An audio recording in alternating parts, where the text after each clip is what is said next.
Hello guys, welcome back to another video. आज इस video में हम पैरेट ओएस के होम एडिशन को इंस्टॉल करने वाले हैं अपने विंडोज सिस्टम के अंदर, जिसके अंदर हम VMware का यूज़ करेंगे, इंस्टॉल करेंगे Parrot OS home edition. Okay, so let's start with the VMware। अब यहाँ पे मैं एक चीज़ बताता हूँ आपको कि जब आप ये VMware के डाउनलोड पेज पे जाओगे तो एक बहुत अच्छी चीज़ है कि VMware अब आपके लिए तो फ्री है। ये तो आपको बताइए कि जो प्रोफेशनल वर्जन है इसका, प्रोफेशनल, वो भी अगर आप सिंगल लाइसेंस, मतलब आप अपने पर्सनल यूज़ के लिए ले रहे हो तो आपको कोई लाइसेंस की ज़रूरत नहीं है। Okay, until unless you are working for corporate. तो यहाँ पे आप डाउनलोड फ्यूजन और वर्क स्टेशन पे क्लिक करके, Fusion is for Mac, okay, and workstation is for Windows. Very simple, बहुत अच्छे समझ में आया। तो यहाँ पे क्या प्रॉब्लम हो रही है कि यहाँ पे है ना, ये बार बार हमको साइन इन करने का बोलता है। तो बेसिकली फिर बहुत ज़्यादा समझ नहीं आता कि यहाँ से डाउनलोड कैसे करें। तो आपको यहाँ पे लॉगिन पे क्लिक करके रजिस्टर करना पड़ेगा, आपको अपना एक अकाउंट क्रिएट करना पड़ेगा, फिर वो यहाँ पे लॉगिन करना पड़ेगा। यूज़र ने मतलब आपका मेल एड्रेस, आपका ईमेल एड्रेस आप डालोगे, फिर पासवर्ड डालोगे, उसके बाद आप इस पर लॉगिन कर लोगे तो फिर आपका एक खुद का पोर्टल खुलेगा। Let me show that also. पर अगर मैं वो अभी दिखाऊंगा तो बहुत टाइम हो जाएगा, आप कहीं पे वीडियो देख लेना। मैं बस ये बताने के लिए बता रहा था क्योंकि इसमें थोड़ा डाउनलोड करना थोड़ा ट्रिकी हो गया है, तो हो सकता है आप लोगों को समझ ही ना आए कि मैं इस पेज पे रीडायरेक्ट क्यों हो रहा हूँ। तो यहाँ पे आपको वापस लॉगिन करना, तो आपका एक डैशबोर्ड खुलेगा। उस डैशबोर्ड के अंदर आपको अपने माई सेक्शन पे जाना है, माई डाउनलोड्स पे, और वहाँ पे फ्री वाला एक्सेस करना है एंड वहाँ पे आपको वर्क स्टेशन सर्च करना है। तो आप जैसे ही VM वर्क स्टेशन सर्च करोगे वहाँ पे 17 वाला आ जाएगा। That's it. फिर आपको आना है पैरेट ओएस के सिक्योरिटी वाले पेज पे, ठीक है। यहाँ डाउनलोड वाले पेज पे आप जैसे आ जाओगे, यहाँ पे 3 ऑप्शन है, live, virtual and IoT। Basically हम जब वर्चुअल मशीन हमको मिलती है VMware या VM वर्चुअल बॉक्स के लिए कंपैटिबल मिल जाती है हमें कोई डिस्क VM इमेज, तो हम वो डाउनलोड करते हैं ताकि हमको इंस्टॉल ना करना पड़े और वो प्री बिल्ट इमेज हमको मिल जाए और हम डायरेक्ट अपने ऐड कर दे वर्चुअल मशीन में, वर्चुअल बॉक्स के अंदर। बट यहाँ पे एक पंगा है, देखो यहाँ पे आप सिक्योरिटी होम एडिशन दोनों आप कोई सा भी डाउनलोड कर सकते हो। What is the difference between both? दोनों में एक ही डिफरेंस है कि जो होम एडिशन है वो एक जनरल पर्पस के लिए है, जो जिसमें ज़्यादातर जो टूल्स है, सिक्योरिटी और प्रोफेशनल टूल्स है, वो इंक्लूड नहीं है। और सिक्योरिटी वाले के अंदर most of the tools like 600+ tools आपके पास प्री इंस्टॉल्ड आएंगे।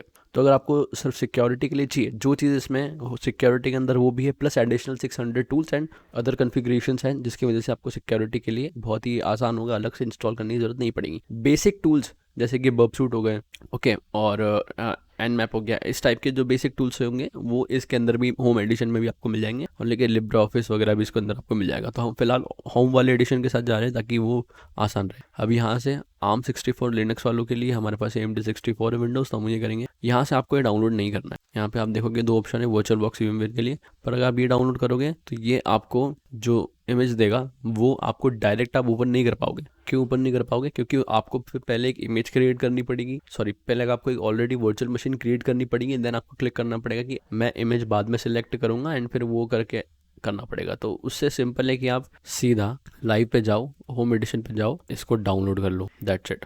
ठीक है, वेरी सिंपल, बहुत आसान है। अब हम अपना VMware ओपन कर लेते हैं, ठीक है। तो ये हमारा VMware आ चुका है।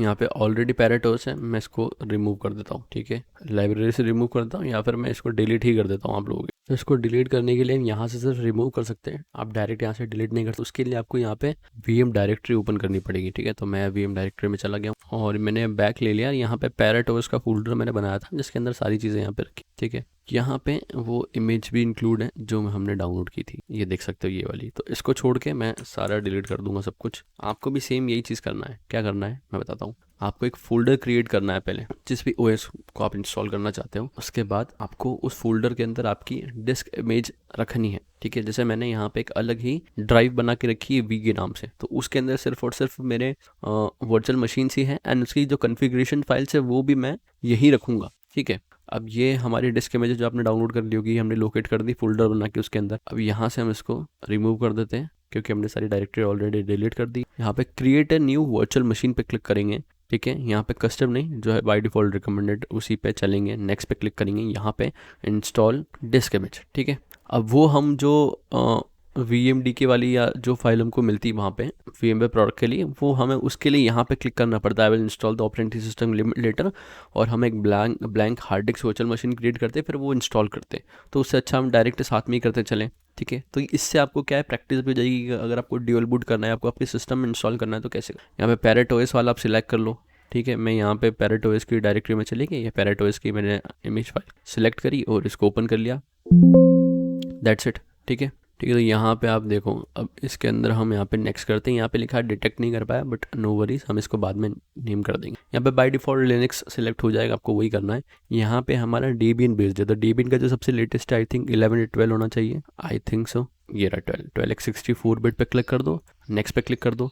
यहाँ पे आप नाम दे दो पैरेट ओएस। अब मेन चीज़ है यहाँ पे जो लोकेशन है, अब मैंने आपको जो बोला कि आप एक पहले से फोल्डर क्रिएट कर लो। बाय डिफॉल्ट ये हमारे डॉक्यूमेंट के अंदर वर्चुअल मशीन नाम से एक फोल्डर क्रिएट करता है। उसके अंदर आप जितनी भी वर्चुअल मशीन्स क्रिएट करोगे, उन वर्चुअल मशीन्स को ये अलग अलग फोल्डर बना के वहाँ पे आपका डेटा रखता है। मैं ऐसा चाहता हूँ कि आप फाइल को सिंगल फाइल में क्रिएट करो और उसकी कन्फिग्रेशन फाइल्स और उसकी आईएसओ इमेज और उसकी सारी फाइल्स आप एक ही फोल्डर में रखो, और उसकी डायरेक्टरी वही रहे जहाँ पे आपकी सारी फाइल्स हो। या तो आप अपनी वर्चुअल मशीन को भी, डॉक्यूमेंट के वर्चुअल मशीन के डिस्क इमेज को भी वहाँ पे लोकेट कर दो, आईएसओ इमेज को भी, या फिर आप इसको, मतलब मैं चाह रहा हूँ कि सारी चीज़ें एक साथ, ताकि गलती से आप कोई चीज़ डिलीट ना करो और सारी चीज़ें एक फोल्डर के अंदर बेहतर लगती है। ऐसा ना हो कि आधा यहाँ आधा वहाँ। ठीक है, तो ब्राउज करेंगे हम यहाँ पे, और हमने अभी जो बनाया है, ये देखो आप, वीएम दिख रहा है आपको, ये वीएम वाले गए, इसके अंदर पैरेट ओएस सेलेक्ट करा हमने, दैट्स ऑल। नेक्स्ट पे क्लिक करेंगे। यहाँ पे मैक्सिमम डिस्क साइज क्या बोल रहा है, तो maximum disk size 20 GB more than sufficient है। 15 GB भी बहुत होता है, पर GB ले रहा है तो ले लेने दो, यूज़ तो पूरा कर नहीं रहा, उसको ब्लॉक तक करेगा नहीं। अच्छा, अब ये लोकेशन का मतलब क्या, इसमें क्या स्टोर करेगा, इसके अंदर इसकी सारी कन्फिग्रेशन फाइल, जब आप इस ओएस को रन करोगे उस टाइम जो टेम्प्रेरी फाइल्स हो वो सारी इसके अंदर ये रखेगा। तो जब आप कोई ओएस रन नहीं कर रहे हो, तब उस फोल्डर की size 10 MB, 20 MB, 30 MB, 50 MB तो नहीं, बस 20-30 MB हो सकती है। लेकिन जब आप उस ओएस को यूज़ कर रहे हो वर्चुअल मशीन को, उस दौरान अगर आप डायरेक्टरी में जाके उसकी फाइल साइज चेक करोगे तो वो 1 GB, 2 GB, 3 GB, 4 GB तक भी जाती है। ओके, तो नेक्स्ट कर लेते हैं। इसके बाद 20 GB हमें यहाँ पे देना है, और store virtual disk as a single file. Single file, multiple files में नहीं रखना हमको, सिर्फ एक सिंगल फाइल्स में रखना है, ये स्प्लिट नहीं करना। ये बहुत बड़ा हमें है तो स्प्लिट करने का काम है, यहाँ बहुत लाइट वेट है, काली से भी बहुत लाइट वेट है ये। ठीक है, यहाँ से अगर आप चाहो तो अभी कस्टमाइज़ कर सकते हो हार्डवेयर, नहीं चाहो तो मत करो। मैं अभी चाह रहा हूँ तो मैं कस्टमाइज़ पे क्लिक कर देता हूँ। ये सेम प्रोसेस है जो है, आप यहाँ पे राइट क्लिक करके यहाँ पे सेटिंग पे क्लिक करोगे तो सेम हार्डवेयर की और ये सब चीज़ आपके सामने आ जाएगी। ठीक है, तो अभी फिलहाल मेरे हिसाब से हम छोड़ देते हैं इसको ऐसे ही, पर मैंने बता दिया कि क्या करना है। ठीक है, यहाँ फिनिश पे क्लिक करूँगा तो ये हमारी यहाँ पे देखो पैरेट ओएस नाम से एक वर्चुअल मशीन क्रिएट हो चुकी है। ठीक है, अब यहाँ से हम मशीन को पावर ऑन करेंगे तो ये पावर ऑन हो गया। ठीक है भाई साहब, अब एक चीज़ समझो, ऊपर वाले जो बटन है ये पॉज करने के लिए हमारी वर्चुअल मशीन को, ठीक है, और ये जो बटन है, ये जो डॉक है, इसको नीचे ले जाएगा। ये साइड में हमारा साइड बार, डॉक लाइब्रेरी जो भी कहो, ये फुल स्क्रीन करने के लिए। ठीक है, अब यहाँ पे हम आ गए, मैं इसके अंदर एक बार क्लिक करूँगा तो मैं यहाँ पहुँच जाऊँगा। देखो ये, अब इससे बाहर आना है तो आप Ctrl+Alt क्लिक करोगे, अब बाहर आ जाओगे। ठीक है, तो यहाँ पे हम एडवांस मोड फॉल्स कुछ नहीं जाना, सिर्फ ट्राई इंस्टॉल पे क्लिक करो तो ये पैरेट ओएस आपका ओपन हो जाएगा। पैरेट ओएस आपका पहले पैरेट ओएस ओपन होता है, उसके बाद फिर आपका जो क्या कहते हैं उसे, इंस्टॉलेशन प्रोसेस है, वो अंदर से आती है, ऐसा नहीं कि वो बाहर से होगा। ठीक है, वर्चुअल मशीन के अंदर। तो ये पैरेट ओएस हमारा लोड हो रहा है, मैं इसको फुल स्क्रीन मोड पे कर लेता हूँ। अगर आपको फुल स्क्रीन मोड से बाहर जाना है तो आप सिंपल ऐसे ऊपर वाली साइड ऐसे टॉप पे अपना कर्सर ले जाओ माउस का, यहाँ पे ये हो जाएगा। आप इसको पिन भी कर सकते हो, पर पिन है तो ये हटेगा नहीं, फिर यहाँ पे जो भी टैप्स वगैरह होंगी वो आप देख नहीं पाओगे। यहाँ से इसको अनपिन कर देते हैं, हाइड कर देते हैं, और फिर आप ऊपर जाओगे तो आपको ये सारे ऑप्शंस दिख जाएंगे। यहाँ से आप इस पर क्लिक करोगे तो आप वापस आपके विंडो मोड में आ जाओगे। ठीक है, दैट्स इट। इसको मैं वापस से फुल स्क्रीन कर लेता हूँ, ये हमने फुल स्क्रीन कर ली। तो यहाँ पे हमारा जो पैरेट ओएस है वो ओपन होता है। ठीक है, यहाँ मैं आपको इसको एक बार चला के बताता हूँ। जैसे मैं इसके टर्मिनल पे गया, मैंने टर्मिनल ओपन किया, ये टर्मिनल यहाँ पे मैं पिंग कर देता हूँ, पिंग google.com। तो google.com पे पैकेट्स भेजता रहेगा, इसको क्रॉस कर देते हैं, बंद कर। एंड आप इंटरफेस अगर आपको चेक करना है कि पहले कैसा दिखता है, कैसे यूज़ करते हैं, क्या क्या आपको अच्छा लग रहा है नहीं, तो ये सब चीज़ों से आप देख सकते हो। यहाँ पे मैंने बताया था लिब्रे ऑफिस भी आपको मिलेगा, तो वो भी है, और यहाँ पे पेनिट्रेशन के लिए आपको बबसूट भी मिलने वाला है। ये बबसूट, ठीक है, आर्टिमेजन एंड बेसिक जो है ज़रूरत वाले वो सारे टूल्स आपको मिले। अब यहाँ पे आप इंस्टॉल डेबिन पे डबल क्लिक करो। अब बता रहा है system does not have enough working memory, at least 4 GB required. तो अब जो कन्फिग्रेशन है वो बढ़ चुकी, 4 GB की हो गई है। जो काली की मिनिमम रिक्वायरमेंट थी 4 GB की, पैरेट ओएस भी हो गई, काफ़ी सालों से हो गई है, 2-4 साल से हो चुकी। बट लोग ऐसा लगता है कि यार ये 1 GB 2 GB में 2 GB में अच्छा चल जाएगा, बढ़िया। वो लो एंड PC के लिए जब हाथ यूज़ करते थे पुराने पैरेट ओएस को, तब के लिए था। अब ये चेंज हो चुका है, अब बढ़ चुका है। ठीक है, तो मैं फुल स्क्रीन से हट जाता हूँ और यहाँ से अभी हम वर्चुअल मशीन की सेटिंग्स ओपन कर लेते हैं। यहाँ पे इसकी जो रैम है इसको 4 GB कर देते हैं। मैं फिलहाल यहाँ पे अभी 8 GB कर देता हूँ क्योंकि मेरे पास ऑलमोस्ट 16 GB की रैम मौजूद है, तो 7 GB की RAM more than sufficient I think so की है इसके लिए। इसको मैं वापस वर्चुअल को पावर ऑन एंड अभी वापस ओपन हो जाएगी। तो हम यहाँ पे वापस फिर से ट्राई इंस्टॉल पे चल जाते हैं। आप पहले ही कर लेना, यहाँ पे 4 GB एलोकेट कर देना। अगर आपके पास 8 GB मेमोरी भी नॉर्मल जो स्टैंडर्ड है जितने भी सब में 8 GB मेमोरी आती है, 4 GB वाले तो 4 GB नहीं, आप कुछ और भी चीज़ यूज़ करना चाह रहे हो तो एटलीस्ट 3 GB तो रख देना इंस्टॉलेशन के टाइम। या फिर आप ये कर सकते हो कि दूसरी प्रोसेस को टर्मिनेट कर दो जब तक आपका जो पैरेट ओएस इंस्टॉल होगा, एंड उसके बाद फिर आप उसको वापस ऑन कर देना और चेंज कर देना आप उसको मेमोरी को। बेसिकली आप अभी 4 GB रख दो अगर आपके सिस्टम में 8 GB, और फिर उसके बाद फिर आप चेंज करके वापस उसको 1 GB 1.5 GB 2 GB जितना आपको मिनिमम कैप रखनी है आप उतनी कैपेसिटी उसकी रखो, कैप लिमिट लगा दो एंड दैट्स ऑल। वर्क भी करेगा अच्छे से एंड आपका इंस्टॉलेशन का काम भी फास्ट हो जाएगा। ठीक है, तो हम वापस इंस्टॉल डेबियन पे क्लिक कर लेते हैं ताकि हम इसको इंस्टॉल कर सकते हैं। एंड अब ये वो एरर नहीं देगा। ठीक है, अमेरिकन इंग्लिश है, जो भी इंग्लिश आपको सेलेक्ट करनी है आप कर लो। हम बाय डिफ़ॉल्ट जो अमेरिकन है उसके साथ जा रहे हैं, या फिर हम यूनाइटेड किंगडम की इंग्लिश के साथ भी जा सकते हैं, तो ज़्यादा कोई फ़र्क पड़ता नहीं है। आप कोई से भी सिलेक्ट कर लो। मैं यहाँ पे अभी यूनाइटेड किंगडम वाली ले रहा हूँ। नेक्स्ट पे क्लिक करेंगे। यहाँ पे आप अपनी लोकेशन इंडिया सेलेक्ट करो। ये सेम चीज़ आपको वहाँ पे जब आप ड्यूअल बूट करोगे तब भी ये करनी पड़ती है, तो आप अभी ये देख के अंदाज़ा लगाते हो कि वहाँ पे भी, क्योंकि इस प्रोसेस तो सेम ही इंस्टॉल करने की। ठीक है, यहाँ पे जोन चाहिए हमें, तो हम यहीं से सिलेक्ट कर लेते हैं ये जोन। ठीक है, ये ठीक है, हमने इंडिया के मैप पे क्लिक कर दिया यहाँ पे, तो ये हमारा जोन लग गया कोलकाता। एंड हम नेक्स्ट पे क्लिक कर देते हैं। अब आप देखो 20 GB हमने इसको कैपेसिटी दी थी, अब 20 GB का यहाँ पे है कैप। अब ये कह रहा है कि आप मैनुअल पार्टीशन करना चाहते हैं या फिर पूरा इरेज कर दो पूरा जो 20 GB वाला उसी, तो हम तो यही करेंगे इरेज डिस्क। तो ये क्या करेगा कि 20 GB का पूरा पैरेट ओएस कर देगा। मैनुअल करना चाहते हो तो फिर आप अलोकेट करो कितना कर रहे हो। हम यहाँ पे इरेज डिस्क पे क्लिक करेंगे। स्वैपिंग करनी है या नहीं करनी वो आपके ऊपर है।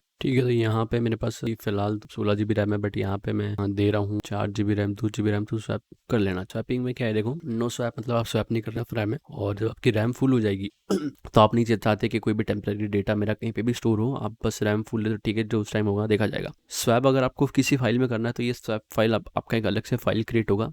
ठीक है, जिसके अंदर क्या होता है कि आपका जो भी टेम्परेरी डेटा है, जब आपका रैम है, मान लो आपने रैम अपना 4 GB डेडिकेट इसके अंदर किया हुआ है, जब आपका 4 GB रैम फट जाएगा तो उसके बाद फिर ये जो अपना टेम्परेरी डेटा है वो स्वैप फाइल के अंदर स्टोर करेगा। ये नॉर्मली आपका जो जितना आप रैम सेट करोगे उसका लगभग 1 से 1.5 गुना कुछ होता है। एग्जैक्ट मेरे को भी पता नहीं, आप गूगल कर लेना। कोई कंडीशन होती है, आप जब अपना लैपटॉप बंद करोगे तो वो फाइल्स और जो ऐप्स है वो फिर आपको वापस सेम टू सेम ओपन करके देगा। जैसे आप ब्राउज़र होता है ना कि जब आप ब्राउज़र क्लोज कर देते हो तो एकदम से क्रैश हो जाता है या फिर क्लोज जाता है, तो सेकंड टाइम नेक्स्ट टाइम आप ओपन करते हो तो आपके जो पुराने टैब्स थे वो आपको ओपन मिलते हैं। या फिर आप खुद ऐसी सेटिंग कर सकते हो कि जब भी आप ब्राउज़र ओपन करो तो आपको पुराना सेशन ऑन रहे या पुराना जो भी पेज था आपने क्लोज किया था वो ऑन रहे। काइंड ऑफ थिंग ये है। तो बेसिकली ज़्यादा कोई नहीं है। अगर आप फिर भी चाहते हो तो स्वैप टू फाइल वाले पे क्लिक कर लेना, या फिर हाइबरनेट वाले पे कर सकते हो अगर आपको बैटरी वगैरह बचानी हो। और अगर आपको नहीं समझ आ रहा कि क्या करना है बहुत डीप में, तो फिर आप उसको गूगल कर लो अच्छे से और अपना डिसीजन बनाओ कि किस तरीके से आपको करना है। ठीक है, तो यहाँ पे हम नेक्स्ट पे क्लिक कर लेते हैं। ठीक है, हमारा फुल नेम क्या है, सिस्टम को नाम दूंगा रेक्स। ठीक है, हम क्या यूज़र नेम यहाँ पे डालेंगे अपने एंटर करने के लिए, तो आप यहाँ चेंज कर सकते हो। ज़रूरी नहीं जो आप नेम वो यूज़र नेम होना चाहिए। मैं यहाँ पे रेक्स ही रहने दूँगा। ठीक है, इस कंप्यूटर का क्या नाम होगा, इस कंप्यूटर का नाम होगा रेक्स, तो मेरा ये होस्ट है रेक्स, और यहाँ पे हम कर देंगे पैरेट। ठीक है, पासवर्ड तो मेरे को रखना नहीं है, तो मैं login automatically without asking password पे क्लिक करके नेक्स्ट कर देता हूँ। अब यहाँ पे सारी चीज़ें हमने कर दी। आप एक बार क्रॉस चेक कर सकते हो क्योंकि लोकेशन क्या रखी है, एशिया कोलकाता, अपनी लैंग्वेज क्या रखी है, आपने अपने जो डेट है वो इंडिया के लिए सिलेक्ट किया हुआ है, कीबोर्ड आपने कौन से कितने की वाला 105 की वाला हमने QWERTY सेलेक्ट किया है, पार्टीशन हमने ये बनाया हुआ है। ठीक है, अब यहाँ पे अभी फ़िलहाल 19.99 GB पार्टीशन स्पेस है हमारे पास, जो पार्टीशन जिसका नहीं किया गया है, बट करने के बाद हमारा पूरा 20 GB का जो है पार्टीशन एक हमारा आफ्टर पार्टीशन में यहाँ पे 20 GB पूरा पैरेट ओएस ले लेगा। ठीक है, आप चाहो तो इसको 15-16 GB भी दे सकते हो, ज़रूरी नहीं 20 GB देना। ठीक है, यहाँ पे आप इंस्टॉल पे क्लिक कर लो। अब यहाँ पे ये चेंज जिस जो है आपके डिस्क के अंदर वो करना जा रहा है, आप चाहो तो चेंज कर सकते हो, नहीं तो मत करो। हम यहाँ पे इंस्टॉल पे क्लिक करेंगे क्योंकि हम वर्चुअल मशीन के अंदर इंस्टॉल कर रहे हैं, तो हमारे सिस्टम कोई फ़र्क नहीं पड़ने वाला। लेकिन जब ये सेटिंग्स अगर आप अपने सिस्टम पे कर रहे हो, फॉर एग्जांपल मैं आपको बताऊं कि जब ये सेटिंग्स करोगे, जब इंस्टॉल करोगे अपना Parrot OS as a primary use करने के लिए, not in the VM VirtualBox या वर्चुअल मशीन के रूप में इस्तेमाल नहीं करना, आपको अपना खुद का ऑपरेटिंग सिस्टम इसी को अपनाना है। तो फिर आपको वो जरूरी है, आपको साइज देखना जरूरी है। अब वीएम में देख रहे हो तो कोई प्रॉब्लम, साइज आपको पार्टीशन के, और जब आप वो यूज़ करोगे तो आप 20 GB नहीं कैप डालोगे, आपके पास 500 GB की हार्ड डिस्क होगी तो आप पूरी फाइल सेलेक्ट कर दोगे। और ऑटोमेटिक ही करना, खुद से मैनुअल मत करना। मैनुअल करोगे तो अगर आपको नॉलेज है कि आपको एक्स्ट्रा पार्टीशन 64 का करना है, SFL का कितना पार्टीशन है, प्राइमरी कितना, ठीक है, होम का कितना देना है, तो ठीक है। वरना अगर आपको नहीं पता तो आप सीधा ऑटोमेटिक वाले पे क्लिक करो और पूरा पार्टी। तो जब ये पैरेटो इंस्टॉल हो जाएगा, अभी फिलहाल 8% हो गया, तो उसके बाद फिर इसकी जो बेसिक कमांड्स हम वो रन करके देखेंगे और बाकी की दूसरी चीज़ें करके भी देखेंगे कैसे इसको हम रन कर सकते हैं, ठीक है। और परफॉर्मेंस का भी टेस्ट करेंगे कि कितनी परफॉर्मेंस आ रही है, कितनी नहीं है। अगर आप, जैसे मैं आपको लाइव टेस्ट करके बताऊंगा, अगर मेरा सही चलेगा 2 GB रैम में, मैं फिर इसको पहले तो मैं इसको 4 से 2 GB रैम पे लेकर आऊँगा, क्योंकि बेसिकली जो अब रियल टाइम जब यूज़ करते हैं, minimum requirement 4 GB doesn't mean कि आपकी 4 GB का आपको हमेशा चाहिए। 4 GB एक कैपेसिटी है, मैक्सिमम कैपेसिटी है 4 GB की, आपने अलोकेट की। इसका मतलब नहीं कि 4 GB हमेशा इस्तेमाल करेगा, 4 GB तक इस्तेमाल कर सकता है, ये है। और अगर आपको रियल टाइम सिनेरियो में देखना है तो यहाँ पे जो पैरेट ओएस है ये लगभग 1 GB के आसपास लेता है। ज़्यादा रिसोर्सेज यूज़ कर रहे हो तो 1 से 1.5 GB या 2 GB तो बहुत में। एक चीज़ आप हमेशा ध्यान रखना कि जो ड्रैग एंड ड्रॉप वाला फीचर है वो इनेबल रख के रखना, कि अगर आप वर्चुअल मशीन यूज़ कर रहे हो, अगर आप इसको अपने सिस्टम पे इंस्टॉल करोगे ऐसे ही तो कोई प्रॉब्लम नहीं, करो बढ़िया हो जाए। लेकिन अगर आप इसको वर्चुअल मशीन में इंस्टॉल कर, तो by directional drag and drop, by directional का बोल रहा हूँ, वो इनेबल करके रखना, ताकि आपको कोई भी फाइल आपने कुछ यहाँ पे किया, कुछ भी डेटा एनालाइज किया, आपने कुछ भी एक्सट्रैक्शन किया, रिकॉन किया, ठीक है, उसके बाद आपने इन्फॉर्मेशन गैदर की, अगर आपको वो अपने विंडोज़ पे भेजना है या फिर आपने टेस्टिंग पर्पज़ के लिए यहाँ पे कोई पेलोड या कुछ भी आपने बनाया, स्क्रिप्ट बनाई, पेलोड बनी, अगर आपको वो टेस्ट करना है तो फिर आप उसको डायरेक्टली ड्रैग एंड ड्रॉप करके विंडोज़ पे कॉपी कर सकते हो और वहाँ से फिर आप उसको ऑपरेट कर सकते हो, ठीक है।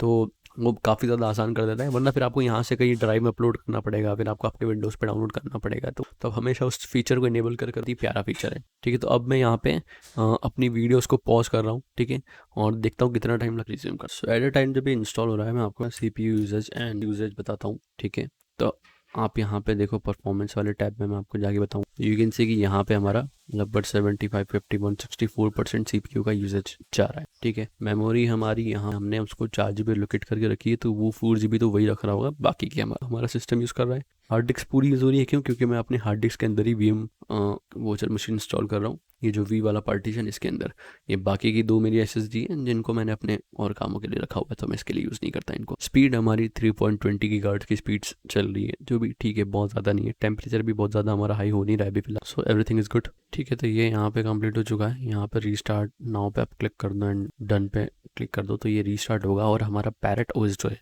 वो भी यहाँ बूट होने वाला, देखने वाले अपने पैरेट OS, ठीक है। तो यहाँ पे पैरेट OS GNU लिनक्स पे क्लिक कर दो यहाँ पे, सिंपल सा, और ये लोड हो जाएगा आपका पैरेट OS। अच्छा है एनिमेशन जो गोल गोल घूम रहा है ना, अच्छा है, काली से ज़्यादा अच्छा लगा मुझे इसका। ये ऐसे गोल राउंड घूम रहा है, पैरेट है और ग्लिच है, बस इसका नाम पैरेट गलत लगा। ये बहुत अच्छा ऑपरेटिंग सिस्टम है as for the security research purposes, penetration testing के लिए, क्योंकि काली लिनक्स एक जैसे एक हो गया उबंटू, मिंट, ये सब कैसे हो गया कि ये सिर्फ लो एंड PC पे आप चला सकते हो, बट ये एक day to day life usages के लिए हो गए, ठीक है। और उनका इंटरफेस भी कुछ इस तरीके से है, फिर आप इतने सालों से देख रहे हो तो आपके मन में परसेप्शन आ गया कि उस टाइप से। काले लिनक्स ऐसा है कि वो सिर्फ सिक्योरिटी बेस के लिए, उसके अंदर कुछ एडिशनल आपको मिलेगा नहीं, कुछ भी डे टू डे टास्क के लिए, डेली लाइफ टास्क के लिए आपको कुछ मिलेगा नहीं। तो इसीलिए मोस्ट ऑफ द पीपल उसको VMware में या फिर ड्यूअल बूट करके चलाते हैं as a primary. Kali Linux बहुत कम लोग चलाते हैं, जो चलाते हैं उनके पास भी शायद 2 सिस्टम होते होंगे जिनके अंदर उनको कुछ और चीज़ें करनी है तो वो कर लेंगे। लेकिन पैरेट OS ऐसा है जो combination, that this is the hybrid of Ubuntu and Kali. इसके अंदर आपको सिक्योरिटी वाले सारे फीचर मिल जाएंगे, सारे प्री इंस्टॉल टूल्स भी मिल जाएंगे, थोड़ा इंटरफेस भी आपको वैसा मिलेगा, UI भी थोड़ा वैसा मिलेगा, बट इसके अंदर आपको फंक्शंस भी डे टू डे लाइफ में यूज़ आने वाले कुछ ऐसे हैं वो मिल जाएंगे, जिसकी मदद से आप अपनी लाइफ को आसान कर लो, ठीक है। अब अपडेट के लिए चेक कर लेते हैं, यस पे क्लिक कर लेते हैं, भाई कर ही लेते हैं चेक क्या ही फ़र्क पड़ रहा है। ऑथेंटिकेट कर देते हैं, क्योंकि पासवर्ड तो हमने कुछ डाला ही नहीं है, मैंने वहाँ पे पासवर्ड सेट नहीं किया था। अगर आपने वहाँ पे पासवर्ड सेट किया है तो फिर आप वहाँ पे करो, पासवर्ड एंटर करो। मैंने सेट ही नहीं किया इसलिए मैंने डायरेक्ट एंटर कर दिया। आप ये मत सोचना कि ऋषि ने बिना पासवर्ड डाले एंटर कर दिया और हो जाएगा, नहीं भाई, पासवर्ड डालना पड़ेगा, पर मैंने पासवर्ड सेट किया ही नहीं है, इस वजह से मैंने डायरेक्ट एंटर कर दिया, ठीक है। ये 4% कुछ हुआ है, अभी अपना अपडेट होता रहेगा बैकग्राउंड में, जब तक हम थोड़ा इसको एक्सप्लोर कर लेते हैं, ठीक है। अभी 3 GB ऑफ रैम एलोकेटेड है राइट नाउ। यहाँ पे मेन्यू ओपन कर लेते हैं हम। अच्छा ये अपडेट्स इंस्टॉल कर रहा है, ठीक है, okay, let it do that, ठीक है। हम इसको छेड़ेंगे नहीं, ठीक है, ये टर्मिनल नहीं चल रहा है। हम ये एप्लीकेशंस पे जाएंगे एंड प्राइवेसी में कुछ ये सॉफ्टवेयर से ऑफिस में ये है, ठीक है।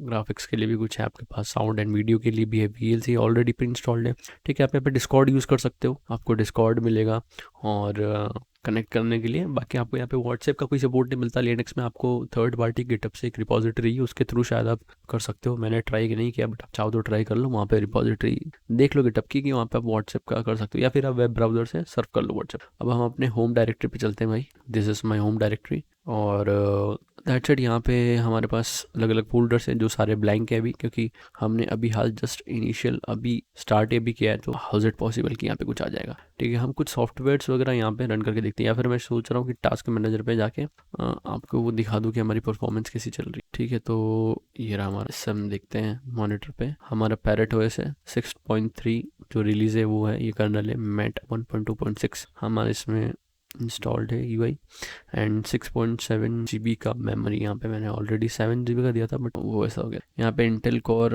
सॉरी मैंने 3 GB का ना, आई एम सॉरी, मैंने 3 GB बोला, पर एक्चुअली भी यहाँ पे 7 GB था, तो ये 6.7 कैलकुलेट कर रहा है। तो फिलहाल मैंने अभी मेमोरी घटाई नहीं है, मैं अभी आपको बता रहा हूँ, ठीक है।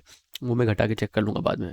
रिसोर्स है यहाँ पे, रिसोर्स आप यूज़ देखो तो 10%, 27%, 15% का CPU यूज़ कर रहा है, ठीक है। और यहाँ पे अगर आप नेटवर्क देखो तो स्पीड भी अच्छी खासी हमको मिल रही, मतलब यहाँ पे नेटवर्क में कॉन्फ़िगरेशन में भी कोई इशू नहीं है। यहाँ पे मैं एक और टर्मिनल ओपन करता हूँ, google.com, ये काम बढ़िया, और IF कॉन्फ़िग कर लो। और हम यहाँ पे चलो कोई एप्लीकेशन ओपन करके देख लेते हैं, पेनिट्रेशन टेस्टिंग करते हैं। बबसूट, ये रहा बबसूट, ये मेन्यू आपका होता है एज यूजुअल, ठीक है। यहाँ पे आप डायरेक्ट कर सकते थे, अभी यहाँ से भी कम्युनिटी वर्जन आपको मिलता है, प्रोफेशनल वर्जन आपको अलग इंस्टॉल करना पड़ेगा। एंड यहाँ पे मैं नहीं करना चाहता भाई, आप लोगों की इंप्रूवमेंट के लिए फीडबैक नहीं देना चाहता। ऐसी चीज़ आप हमेशा डिसेबल कर दिया करो, हेल्प एंड इम्प्रूव एनवायरनमेंट, ऐसे आप टिक करते हो तो फिर वो बार बार डेटा भेजता है, उससे आपका रिसोर्स भी यूज़ होता है बेवजह। आप क्यों अपना डेटा शेयर करना चाहते हो, ठीक है। अगर आप चाहते हो कि मदद करना हेल्पर डेवलपर्स कर सकते हो, बट नहीं करता हूँ। बाकी it is up to you कि आप क्या करते हो। तो हमारे यहाँ पे बबसूट ओपन हो चुका है, इट्स सीरियस गुड, बढ़िया है, एवरीथिंग इज़ गुड। और क्या बताऊँ हम लोगों को, फायरफॉक्स बता देता हूँ। Let's go to the Firefox. Video actually काफ़ी लंबा हो जाएगा देखना, पर मैं इसको बहुत छोटा नहीं करूँगा, मैं लंबा रहने दूंगा, क्योंकि मैं चाहता हूँ कि आप लोग इस पूरी प्रोसेस को, क्योंकि अगर आपको स्किप करना है तो आप 2-5 सेकंड आगे बढ़ा के 10-10 सेकंड आगे बढ़ा के देख लोगे। बट अगर कि बहुत ज़्यादा बिगनर ऐसे होते हैं जो एक स्टेप पे पूछना चाहते हैं, जिन्होंने स्टार्ट ही किया होता है, क्योंकि जब मैंने खुद ने स्टार्ट किया था ना कुछ सालों पहले, तो मैं खुद एक स्टेप 4-4 बार गूगल करके चेक करके वेरीफाई करता था कि मैं सही कर रहा हूँ कि नहीं, गलत तो नहीं कर दूँगा, वरना वापस स्टार्ट करना पड़ेगा, या फिर कुछ ऐसा कर दूँ कि जो वापस मैं अल्टर नहीं कर, मॉडिफाई ना कर पाऊँ, चेंज ना कर सकूँ, तो फिर वो पूरा सिस्टम इंस्टॉल करके इंस्टॉल करना पड़ेगा। इस तरह की चीज़ आती थी, ठीक है। यहाँ पे हम स्पीड टेस्ट और एक बार देख लेते हैं कि नेटवर्क कॉन्फ़िगरेशन किस तरीके से हमारी काम कर, उसका भी हमको एक अच्छा अंदाज़ा लग जाएगा स्पीड टेस्ट, ठीक है। अभी लगभग 40-50 Mbps यहाँ पे स्पीड आ रही है, और हमारे टर्मिनल लगभग मेरे हिसाब से कितना यूज़ कर रहा है वो भी है, ये भी अलग से रिसोर्स हमारा ले रहा है, ठीक है। और उधर भी मेरा विंडोज सिस्टम भी यहाँ पे स्पीड ले रहा है, तो लगभग बढ़िया है। 60-70 Mbps का मेरा प्लान है, और उस हिसाब से स्पीड बढ़िया आ रही है, अच्छी आ रही है। ये हमेशा चेक क्या करो, बहुत बार क्या होता है कि जो लो एंड PC होते हैं, जो पुराने PC होते हैं ना हार्डवेयर,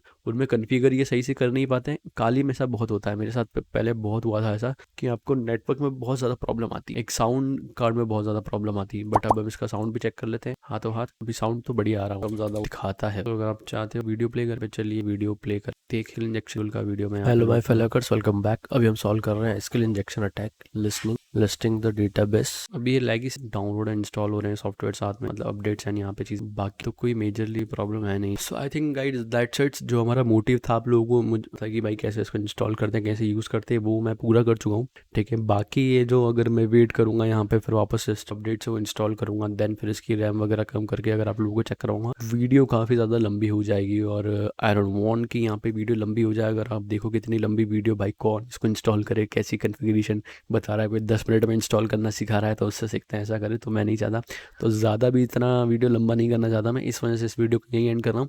हाँ, लेकिन अगर आपको कोई भी प्रॉब्लम आती है इंस्टॉल करते टाइम, या अगर आपको कोई भी प्रॉब्लम फेस करनी पड़ रही है, आप कमेंट कर दो, या फिर आप मुझे IG पे DM कर सकते हो। जितनी जल्दी हो सके मैं आपकी प्रॉब्लम सॉल्व करने की कोशिश करूँगा। And that's all for today. और if you want any other help, just DM me on Instagram और कमेंट कर दो नीचे, और एनीथिंग एल्स यू वांट कि आप क्या और चाहते हो। एंड इस पूरे वीडियो में कुछ समझ ना आया तो वो भी बता देना कि भाई ये समझ नहीं आया, इसको एक्सप्लेन करो, तो होगा कमेंट करके आपको reply. Good bye, peace out, we believe.